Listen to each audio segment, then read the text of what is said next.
David Dunn joins us now from Birmingham in the UK. He's a professor of international politics at the University of Birmingham. Welcome to you. Now, you're in the UK, which has a problem with knife crime. How do you explain the constant mass shootings in the US, which from abroad, from outside the US, seems so hard to fathom?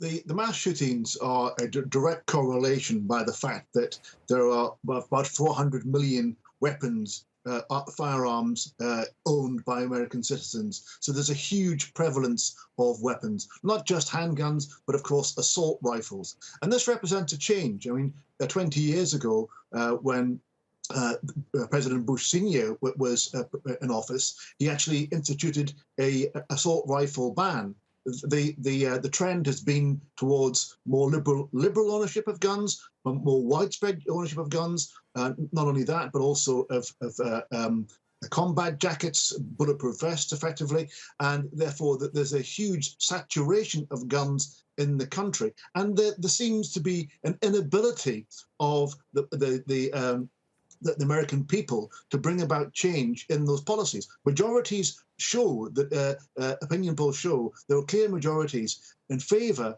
of more restrictive gun controls. Things like background checks before you buy a gun, checks on people's mental health and those situations. And yet the power, as your report showed, of the National Rifle Association makes it almost impossible for them to actually get legislation through Congress. And that point precisely, David, why is it, the National Rifle Association still so powerful? Don't they see the news? Don't they see how these families cry? This is, 19 children dead, 19 funerals, 19 families that have lost children.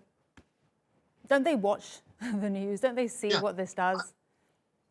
Absolutely. And I think it shows how confident the organisation is that it goes ahead with this convention just 3 days after this mass murder in America. In the same state, if we could just remind our viewers of that. I was looking at the map, Houston to Uvalde. It's a 4-hour drive, but it is in the same state, Texas. And yet that convention will still go ahead tonight.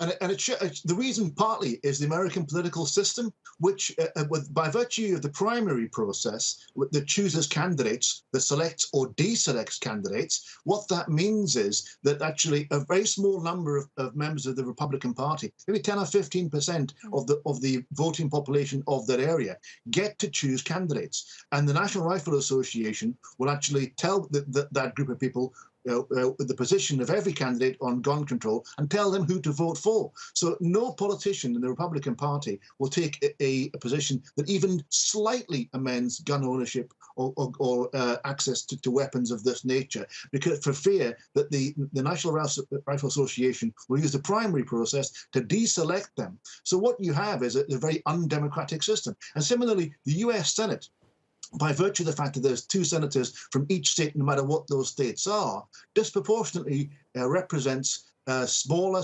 population states.